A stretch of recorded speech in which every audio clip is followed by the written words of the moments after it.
You're watching The Experience, Comic Culture and Sales, streaming live daily to Facebook, YouTube, Twitch, and Twitter. So, something I didn't know is that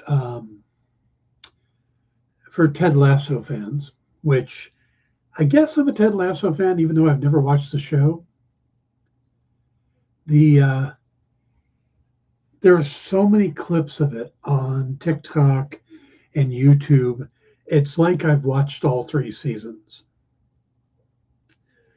And what I didn't know is that I believe it's Jason Sudeikis, who plays Ted Lasso, is the nephew of George Wendt from Cheers. You know, Norm. I believe that's the connection. Well, there's a nod to Cheers in the finale of Ted Lasso. If you've watched the show, you know there's a bar. It's where Ted and Rupert have their dart game. They always cut to it during games, and you see the fans reacting. It's a part of the show. Well, this pub is in the final episode, and there's a moment, I guess, everybody buys, all the fans are able to buy steak in the club, and they're showing that, and the different people have steaks. And then they show the bartender, I think her name is May, and she reaches over onto the wall and straightens this picture. And the picture is this sepia tone image of a Native American. I can't tell if it's a picture or a painting, but it's this very old image of a Native American. And she straightens it. Well, if you watch Cheers, in the final episode of Cheers, George Wendt is the last person to talk to Sam, Ted Danson's character, before he leaves, and Sam is alone in his bar and basically says goodbye. And one of the last things he does is he straightens a picture on the wall. That picture being the exact same image of the sepia tone Native American. So there's a little nod between Jason Sudeikis and his Uncle George. I like that. I think that's a nice touch. So stay tuned for the Dan Wickline Show.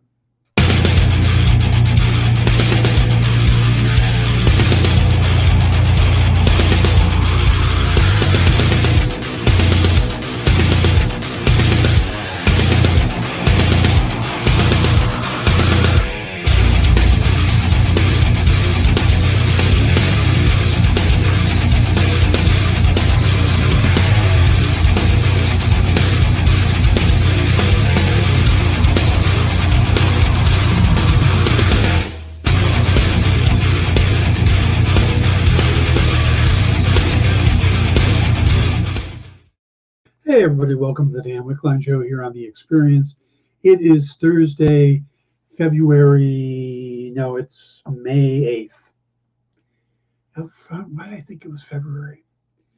Thank you, Jeff. I thought it was a photograph of Geronimo, but I didn't want to, I wasn't certain. I didn't want to guess that and have people kind of come at me going, what?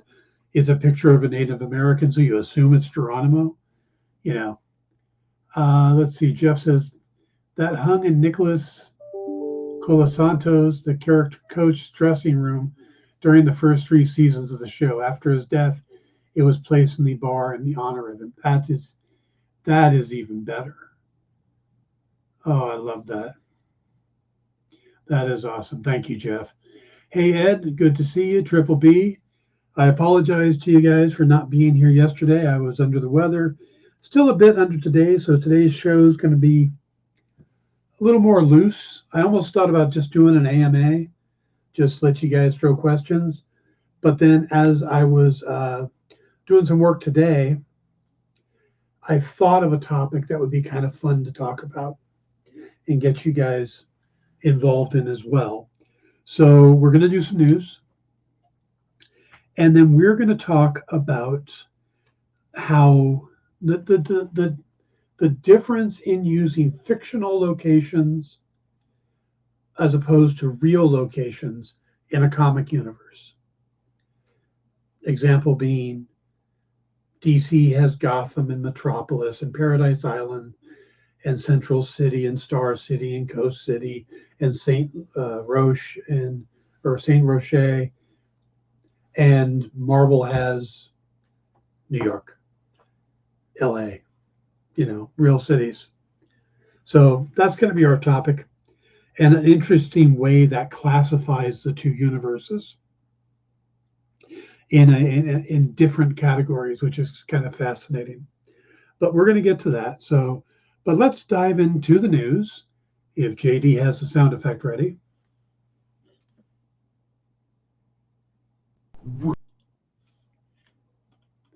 No? Okay. Oh, someone deleted it. That's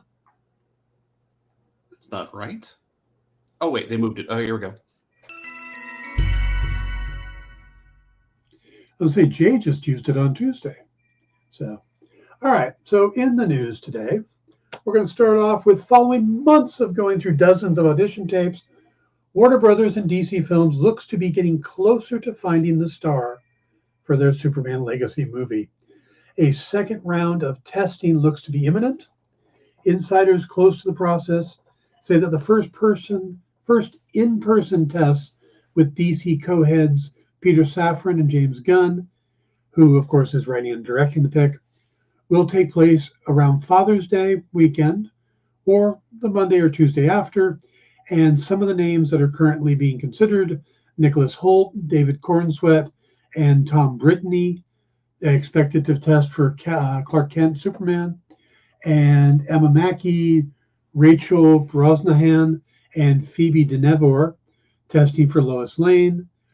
Sources added that some of these test deals are still being negotiated and haven't all closed yet. So that's something new. I didn't realize that they're actually paying people to test now, which I think is pretty interesting. Hey, Ken, it's good to see you. So looks like things are moving forward. Maybe we will get a Superman by San Diego Con at this rate. I think that's the general plan, try to narrow it down. But I also can see Gunn is known for being particular when it comes to casting.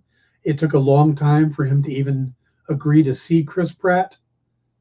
So, they went to a lot of people before they got to him as Star-Lord.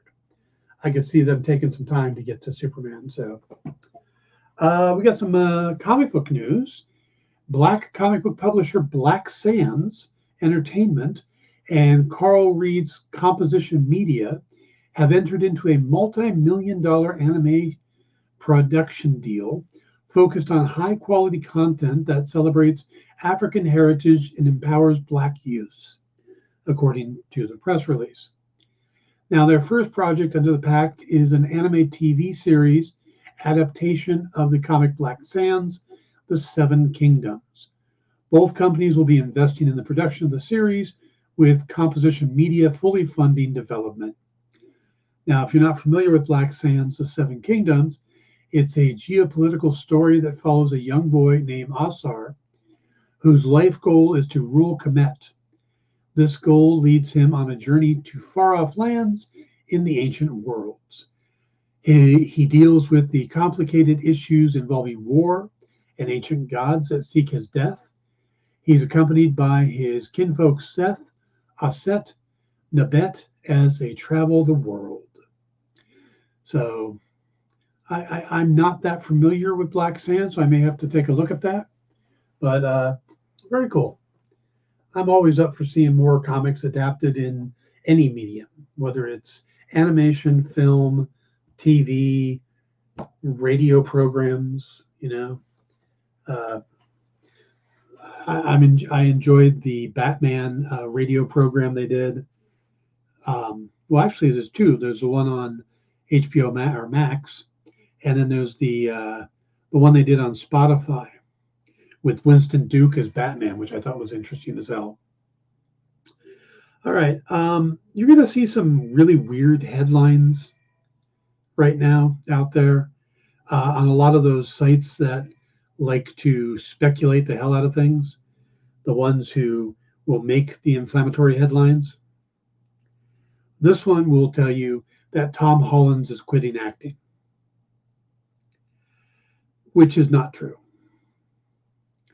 Tom Holland has announced that he's going to take a year off from acting after his most recent series, The Crowded Room, for Apple TV. He was talking to Extra TV and said, yeah, it was a tough time for sure. We were exploring certain emotions that I have definitely never experienced before. And then on top of that, being a producer, dealing with the day-to-day problems that come with any film set just added that extra level of pressure. But I really enjoyed it. I loved the learning curve of being a producer. I'm no stranger to hard work. I've always sort of lived by the idea that hard work is good work. Now, he would go on to say, then again, the show did break me. There did come a time when I was sort of like, I need to have a break. I disappeared. I went to Mexico for a week and had some time on the beach and lay low. And I'm now taking a year off. And that is a result of how difficult the show was. I'm excited to see how it turns out, and I feel like our hard work wasn't in vain. Now, I don't think this will affect any of his big projects, like another Spider-Man movie, or if they decide to do another Uncharted movie, because neither one of those projects are that far along that they would begin production in the next year. So I wouldn't worry that him taking a year off is going to really mess up anything. I think it's probably a very healthy idea, and it will let him kind of reset his engines and whatnot. So don't let these headlines that these guys are writing, oh my God, Tom Holland's quit acting. No. He's just taking a break. So JD says, never know. This could be his Matt LeBlanc moment. He took a year off after Friends that turned into 5.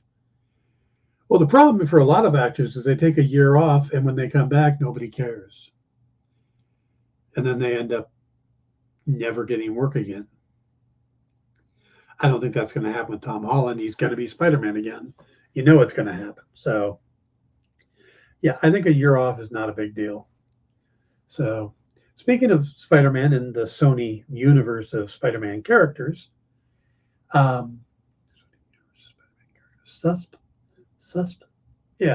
Sony universe of Spider-Man characters. Susk. They need a better term for that.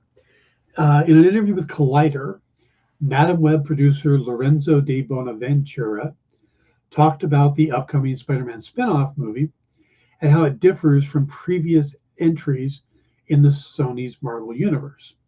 He says, it's a different kind of movie in the universe. It's almost, in a way, more of a thriller. It's not an action piece because, in a way, Madam Web's skill set is not conducive to an action piece. Now, I don't know what they're doing with Madam Web, and I know there's been some changes to the character in the comics, but the version of Madam Web that I'm used to in the comics I read growing up, Madam Web was this mature woman, like Aunt May level mature, who was bedbound or wheelchair bound and basically just did everything through, the psychic process. So that would be very difficult to do that and make a action movie. You'd have to get other characters in there to do the action. It's almost like the Bone. I think it was the movie The Bone Collector, with Denzel Washington, who was bedbound, or it's almost like a Nero Wolfe thing, where Nero never leaves his house. Not Jimmy Doyle, Archie Goodwin does all the characters, all the danger. Yeah, Angelina was his active body. Yep. So I could see them doing something like that, and that works as a thriller. But yeah, I don't think Madame Web herself is going to be an action hero. So, JD says sucks. I believe it's pronounced. Ooh, burned. Yeah, I was trying to kind of hint you guys in that direction without actually coming out and saying that. For those interested, the official Star Wars Twitter account has confirmed that Ahsoka will debut on Disney Plus on August 23rd. Now, if they end up doing it one at a time, they don't do like a 2-episode drop, they just go one at a time, then Ahsoka will actually end like on October 11th, which means that it will be overlapping just a little bit with the premiere of Loki season 2 on October 6th. So we'll get like 2 weeks in a row where they're both new, episodes of a Marvel and Star Wars movie or a TV show. And I always like that because then I have no problem coming up with content for that week. If I got 2 shows to cover, that's not a problem at all. Also, in DC news, the Hollywood Reporter shared that the most recent update regarding the rebooted Batman movie, the upcoming Batman, or the Brave and the Bold, is reports that the Flash director, Andy Muschietti, is DC Studios' top choice to take the same position on the Batman film. Now, that makes sense, being that he just handled Batman, 2 different Batman, both Ben Affleck and Michael Keaton in the Flash movie. So, and with all the incredible praise the film is getting, it would make a lot of sense to have Muschietti stick around and direct the Batman movie and kind of keep him in-house. So I could totally see them doing that, but it's going to be a while before this gets going. I mean, it doesn't have a script. I don't even think it has an assigned writer. And with the Writers Guild strike going on right now, I don't think it's going to get started anytime soon. Now, about a week ago, people were kind of hitting up Muschietti because of these rumors were going around. And he says, people were like, hey, are you going to be doing the Batman or Brave and the Bold? And his only reply was, I don't think I can talk about that yet.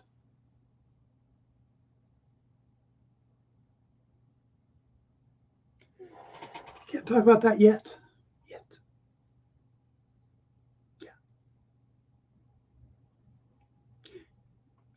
Yet.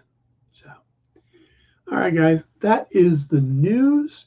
We will take our first break, and when we come back, we'll talk about fictional locations, DC versus Marvel. Be right back. Did you know that every experience show, including some exclusive content, streams on Twitch? Check it out, twitch.tv/the_EXP. Or just scan that QR code. Did you know that across America there are over 2, maybe even 3 live stream producers who can't even afford Mountain Dew? Take Brian here. Brian has gone 2 weeks without a sip of Red Bull. If it goes on much longer, he may take a shower and get a real job. Situations like this are as tragic as they are preventable. Join the experience on YouTube and gain access to special emojis and members-only streams. For less than a cup of coffee, you can keep socially awkward hermit people working from their parents' basements where they belong. Scan the QR code on the screen to join. You'll be glad you did.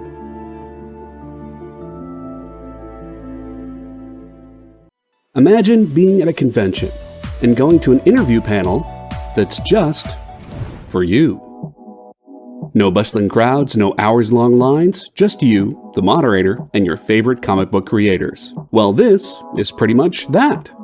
Miss Jen sits down every week with 2 comic book creators for a live stream interview about their latest work, and you can ask them whatever you want. It's Talking Shop, Mondays at 5 Eastern on The Experience, Comic Culture and Sales. Programming on the EXP is made possible by viewers like you, or your local comic shop, or that Kickstarter you backed, or the publisher you like, or comic industry professionals who want to share a message with the world. Really, anyone who wants to advertise with us can. If you're interested in seeing a product you know and love, or are creating, or are publishing, or are involved with, advertised here on The Experience, and having your message shared with our viewers, please reach out by scanning the QR code below or visiting our website and using the contact form.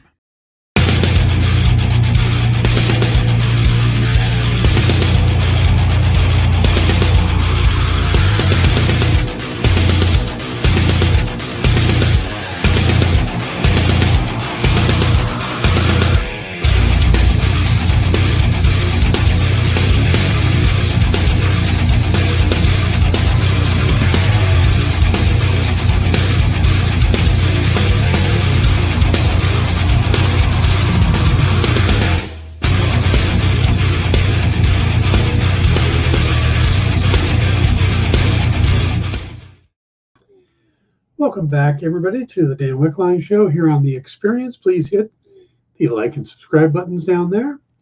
Remember, tell your friends about it, post on social media, all that. Let's get more people in here, try to make this huge, Get to the point where I have, if I'm not on, I have to get someone to fill in because we got too big of an audience. Let's see that happen.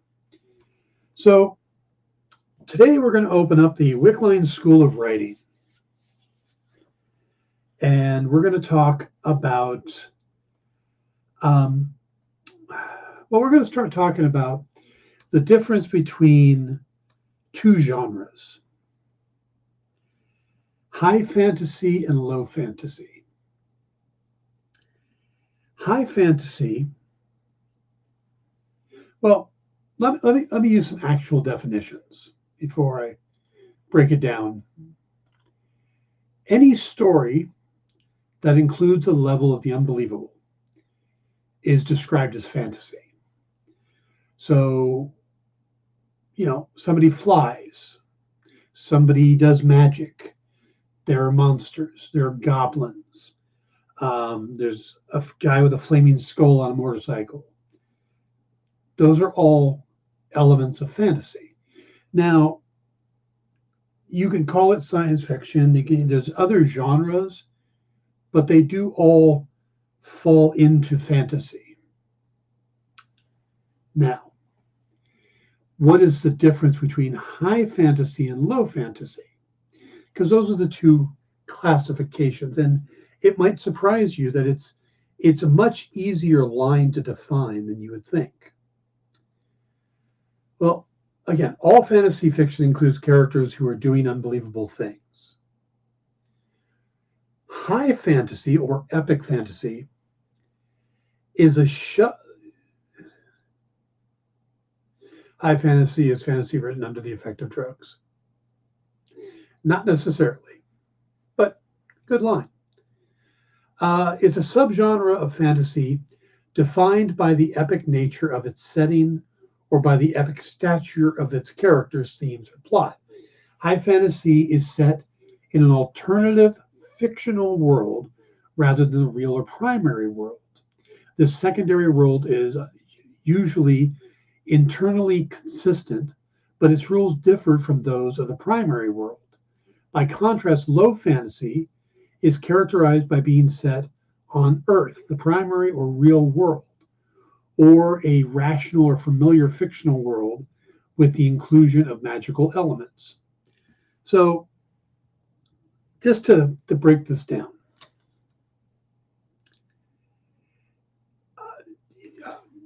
Lord of the Rings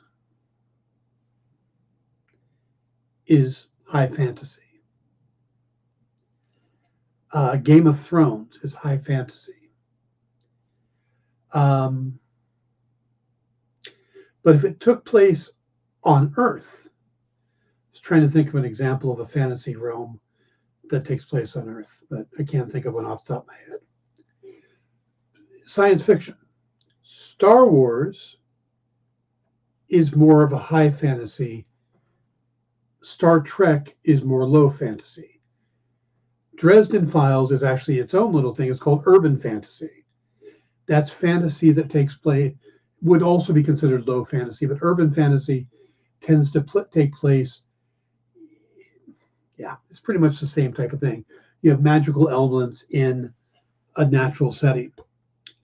So that conversation has been going around in my head for a while. High fantasy versus low fantasy. What are the advantages and disadvantages? And I was thinking about comic books. Yes, Godzilla Monsterverse would definitely be considered low fantasy because it takes place in Tokyo where everything else is normal and the existence of the element is fantastical. So where, you know, it's not the norm. Where, you know, Star Wars Jedis and blasters and stuff like that, but they're all on different planets, and you know, and they live in a world where Jedis have been around forever. So let's look at Marvel and DC. And the reason I was thinking of this in comics is I have a concept for my own universe of characters. They're not based off of superheroes. They're based off of something else. They have a different gimmick that ties them all together. And when I was starting to put them together, I borrowed from DC the idea of setting them in fictional cities, because there's some advantages to it. But there's some disadvantages as well. DC, with the fact that, yes, it takes place on Earth, but it takes place in Metropolis and Gotham and Central City and Keystone City, Coast City, Star City, St. Roche, which is their version of New Orleans. And what's funny is that different writers make that city an analog for a real city. For a lot of people, Metropolis is New York. But for a lot of those people, Gotham is New York as well. Well, there can't be two New Yorks. It's just one New York. Well, so what ends up there is people go, well, you know, Gotham is Boston, or Gotham is New Jersey, or, you know, they justify that. Or Keystone City. Keystone City used to be in the Keystone State. It was considered Pittsburgh, or, you know, or Philadelphia. I don't know which of the two. But then it got kind of set up as a twin city to Central City, and then suddenly they're acting like it's Minnesota, you know, the Minneapolis-St. Paul area. Star City has been Seattle. Coast City is, I believe, Los Angeles or San Francisco. So they all have a counterpart, but they are their own thing, and they move because there's no actual hard and fast, you know, oh, this is this is this. You know, Bloodhaven is another one. It's like, okay, well, where is Bloodhaven? Well, we know it's, you know, not that far from Gotham. Well, there's a lot of cities that aren't that far from New York and Bloodhaven is supposed to be this horrible city that really needs help, but then Gotham is supposed to be that too. But you get the idea that there's, you know, where Stan Lee specifically wanted to put Marvel in real New York City. They put in as many real buildings as possible.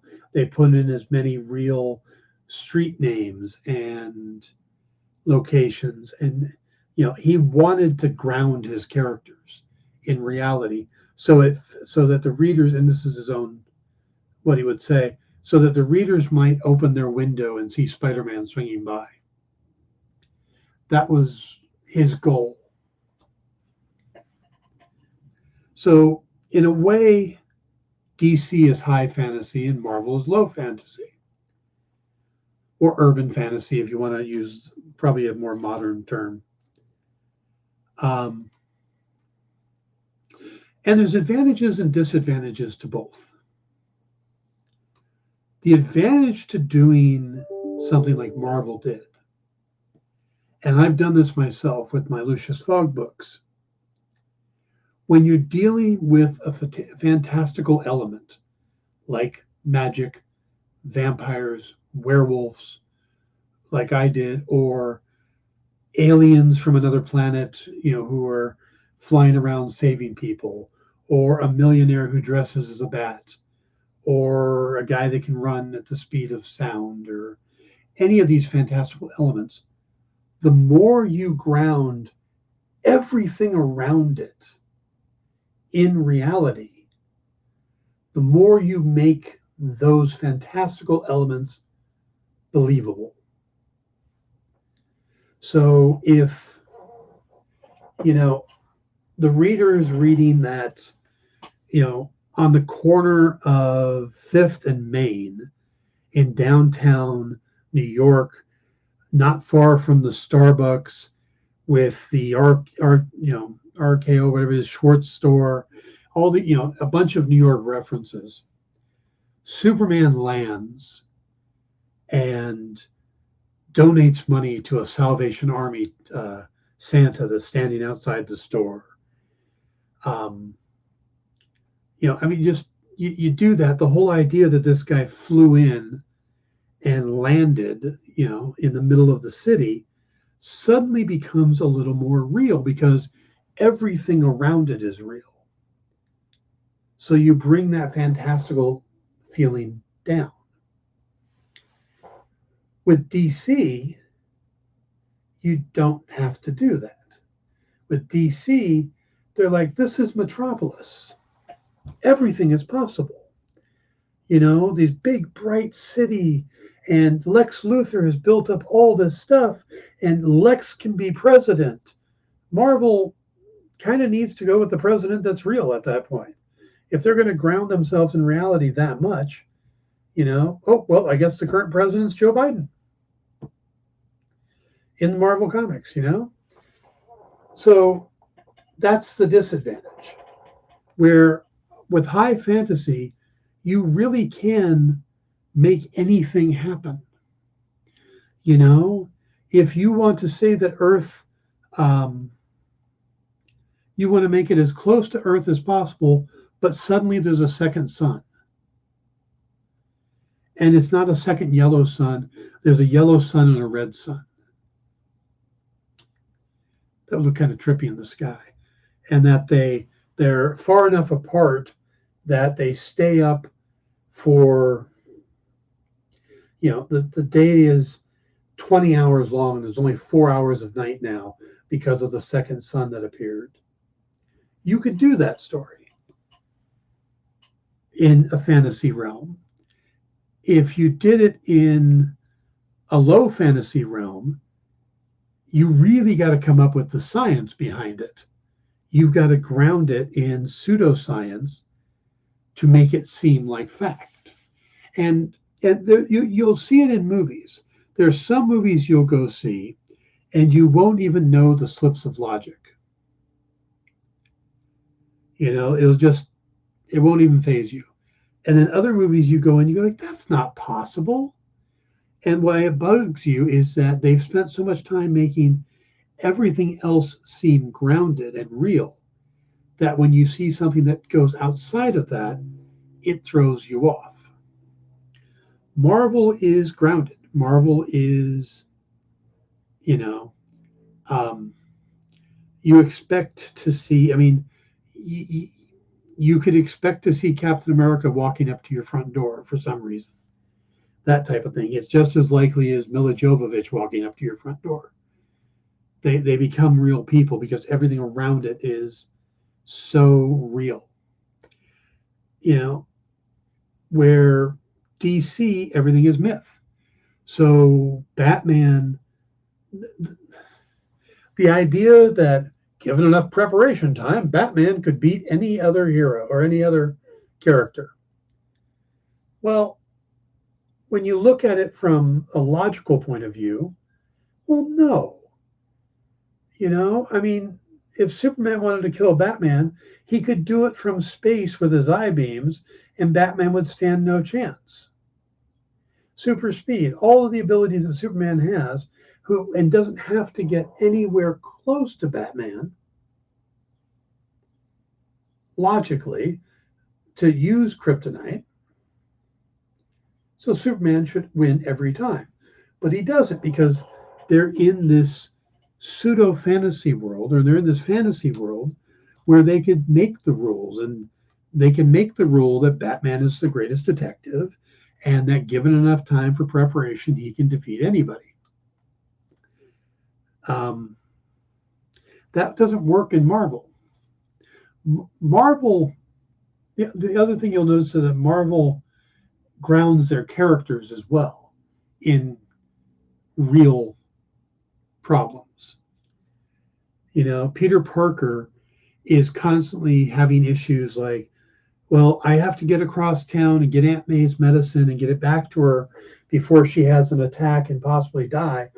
But Doc Ock is robbing this bank over here, and he's got hostages. And if I don't go stop that, then, you know, people could die. And those are these horrible dilemmas that Peter Parker has to deal with all the time. Grounded reality. Their characters get the same problems we all have.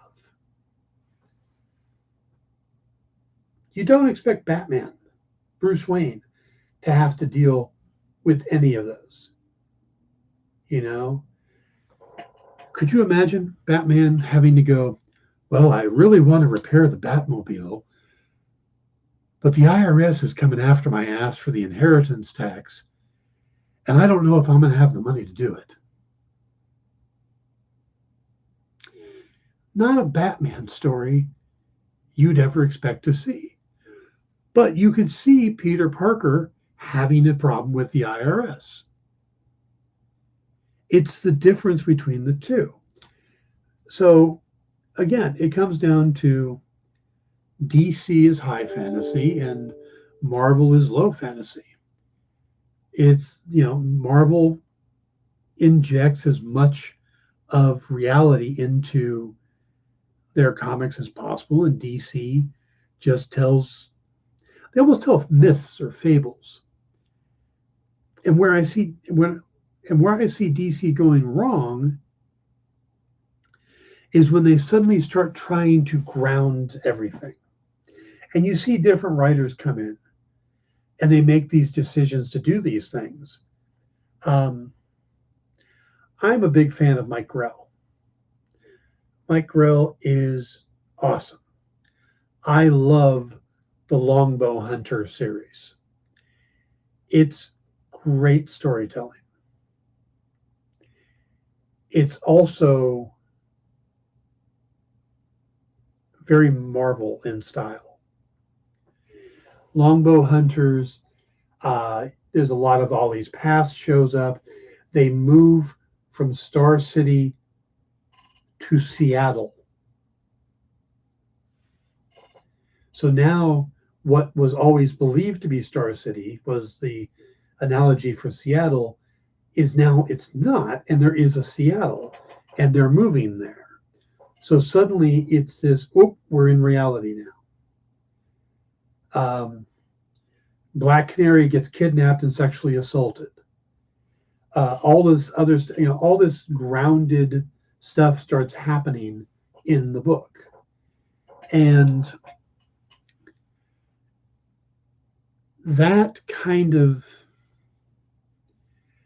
it's not bad storytelling. I like I said, I think Longbow Hunters is one of the best Green Arrow series out there. But it doesn't feel like a DC comic, as opposed to Quiver, the Kevin Smith, Andy Parks, and Phil Hester run, which is Green Arrow coming back from the dead after years and dealing with, hooking up with a guy that wants to destroy the planet. Yeah. By releasing demons and all of this weird stuff that goes on with Ollie when he comes back. That's a fantasy story. Longbow Hunters is a reality-based fantasy. Low fantasy, high fantasy. And I think DC works best when it stays in the high fantasy realm. And I see it in a lot of the movies and stuff. When they try to get as realistic as possible is when people start losing it on DC films. There's exceptions, Batman is a character that you can ground in reality. But, I think the Matt Reeves Batman movie is one that is very grounded in reality. And in doing so, though, they've kind of locked out the idea of being able to bring in certain elements of Batman. Batman versus the Riddler, perfect sense. Batman and Penguin, Batman and Catwoman, all of them make sense. Batman and Joker, even as bizarre as the character is, are all in the realm of believable when you ground Batman. Characters that don't make sense. It says, that's what I like so much about the Batman with Pattinson. I love the realistic and detective feel. Yeah, so do I. And that's the thing, is they've grounded it. So as long as they pick characters that continue with that, I think it'll do well. And there are some characters that if you can pseudoscience it to make it believable, I think you could make Mr. Freeze a viable character. But when you start getting stuff into Poison Ivy, Clayface, and if you do the elements from the comics where they can completely shapeshift or grow plants from nothing, then you start losing that grounded feel. But you take a movie like the first Shazam movie. The first Shazam movie was totally high fantasy. Yes, it took place in Pittsburgh or Philadelphia, one of the two. The one that had the Rocky statue, Philadelphia. But it had all the fantasy elements. You could have a caterpillar that can speak. You could have the Rock of Eternity and all those things. It's when, Crazy Quilt. So that's the key, is I think DC works best most of the time. Again, there are some characters you can go grounded. Green Arrow is another one. What they did with the Arrow TV series worked really well grounding it. The Flash, though, they ended up making it a lot more fantasy stuff. So, but it comes down to the actual locations are the first step.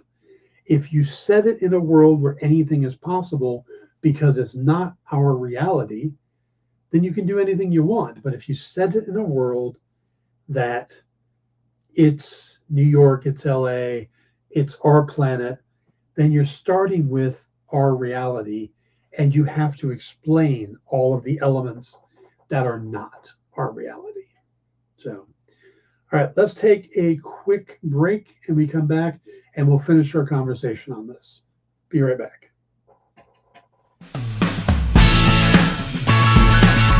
Join the party. Head over to our link tree to find all the links for everywhere the experience is all the time.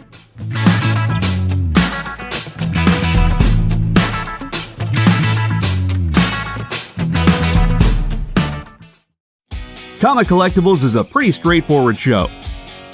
You got Rex here, he sells the comics, and you got Rockin' Robbie, he knows about the comics. And finally, John, well, no one really knows what John does. I mean, don't get me wrong, he's a great guy, but he just keeps showing up. Come to think of it, I don't even really know how he gets in here.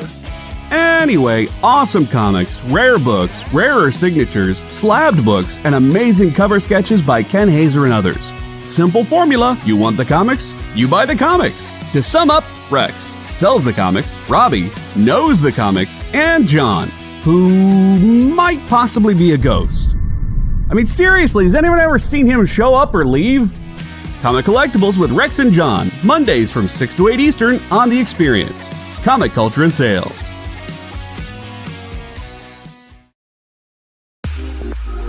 You know how when you go to Comic-Con, after Comic-Con, you go to the hotel bar, and there's a whole bunch of people playing music and dancing, and you've got Pikachu and Lara Croft Tomb Raider doing the cha-cha slide just down from Deadpool and Batman and Wonder Woman? That's every Saturday night over on the Experience Twitch channel. Join Taji Beats for the EXP Dance Party, exclusively on Twitch, twitch.tv/the_EXP.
Hey everybody, welcome back to the Dan Wickline Show here on The Experience. Remember to stick around.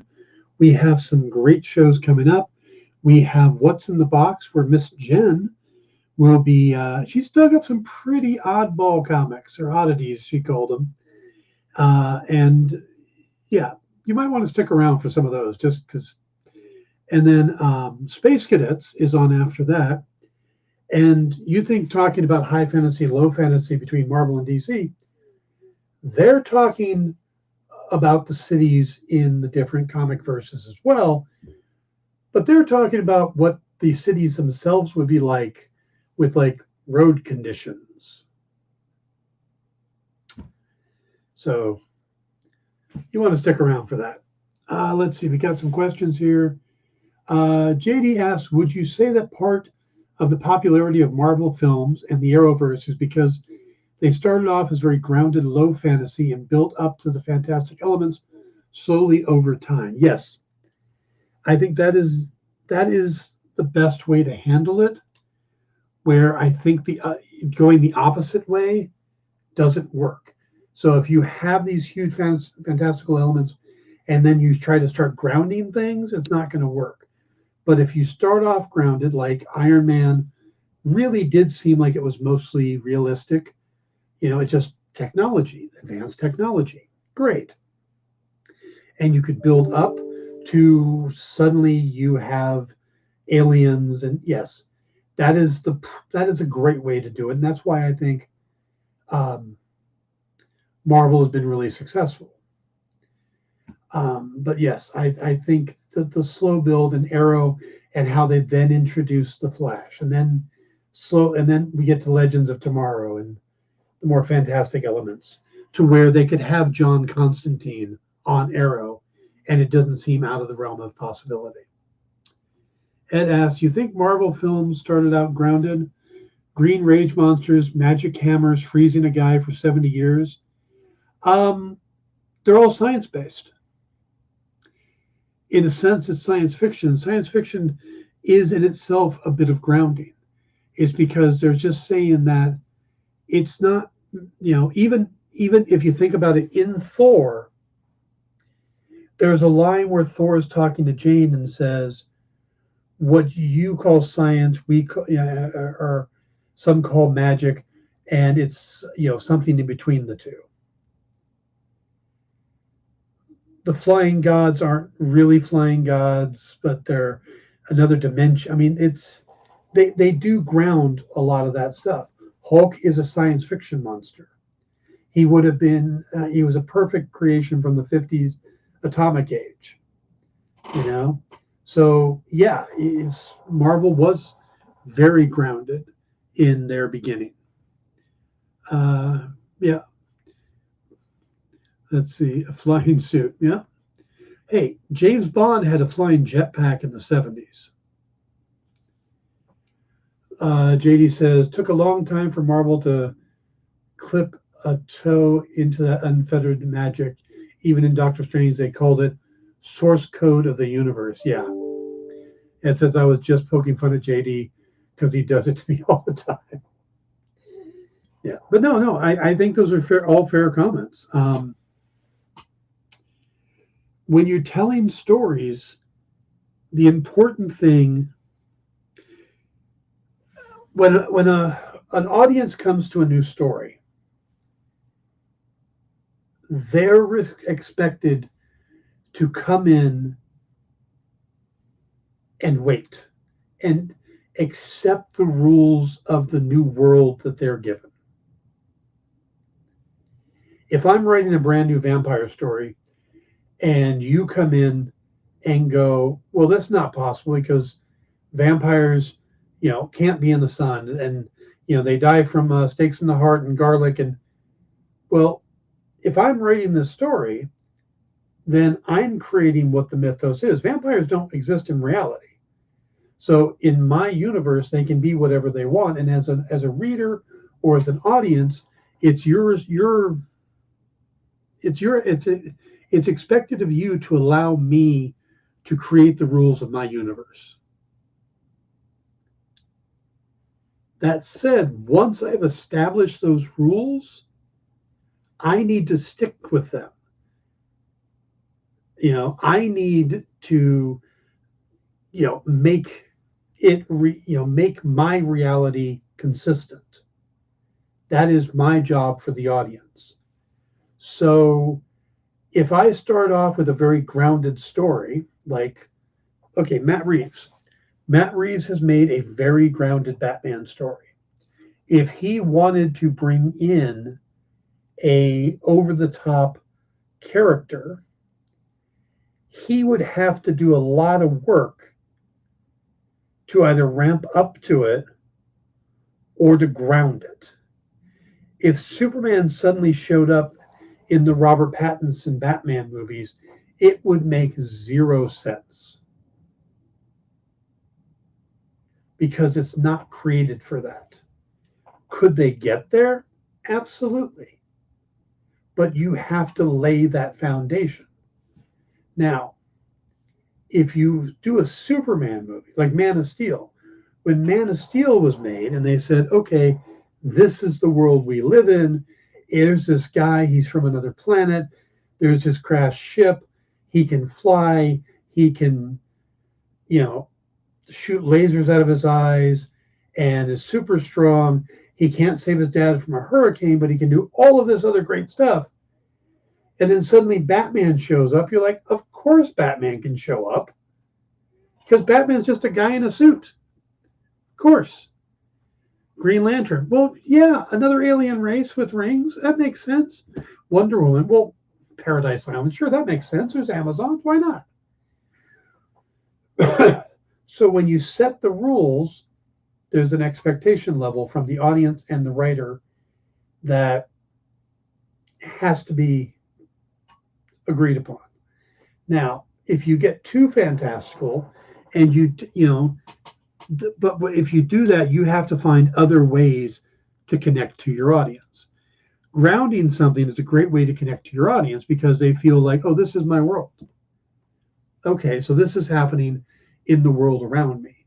But if suddenly, you're watching John Carter from Mars and you're on Barsoom, well, you have to establish that planet. You have to establish the world they're on, how physics work, why John can now fly all or jump all over the place. You have to lay that groundwork, but at the same time, you have to give the reader or the audience something to connect to. So you have to damn well make them like John or understand his plight or what he's going after. And I think that's probably where the John Carter movie failed, is they didn't really give enough time to establish John before throwing him in this fantasy environment and making him this over-the-top hero. They needed to give a connection to the audience. And I think, a lot of people who already knew the story got connected quickly, but those who didn't, that's where I think the movie failed. So let's see. That movie went from 0 to what the heck in a single moment. Yeah. JD says, I think that's why John Connor failed. 1, he was likable, and 2, they started on Earth and then went to fantasy Mars.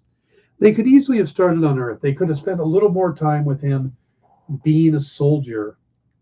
And then when we got to like him and appreciate him in a heroic idea of him being a fighting soldier, then we would see all the fantastical elements through his eyes and try to accept it through his eyes.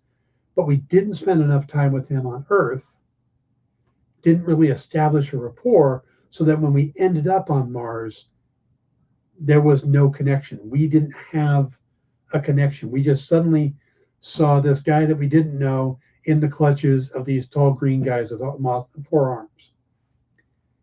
That, and mainstream people have no clue what John Carter was. True. If you're a DC fan and you know who Adam Strange is and you know who John Carter is, because that's who they stole Adam Strange from. So, all right, guys. Look, I winged my way through a full episode. Thank you guys for tuning in. Remember to stick around for What's in the Box and Space Cadets, and then have a great weekend. I will be back on Tuesday with, we'll do another rewatch review, and then we got to start getting ready for Secret Invasion. So I might do some primer stuff for you guys, but we will see how next week works out. Everybody have a great weekend. See ya. Do you remember what it was like when you were a little kid and you got a letter in the mail? Now imagine that letter was filled with information about your favorite shows, pop culture questions, links to things you're going to want to see later, and even sneak peeks at upcoming programming here on The Experience. That's what the EXP mailing list is. Every week, we send you sneak peeks, information, and all of the relevant links for all of the shows you want to see. Sign up now on our website or scan the QR code that's on your screen right now.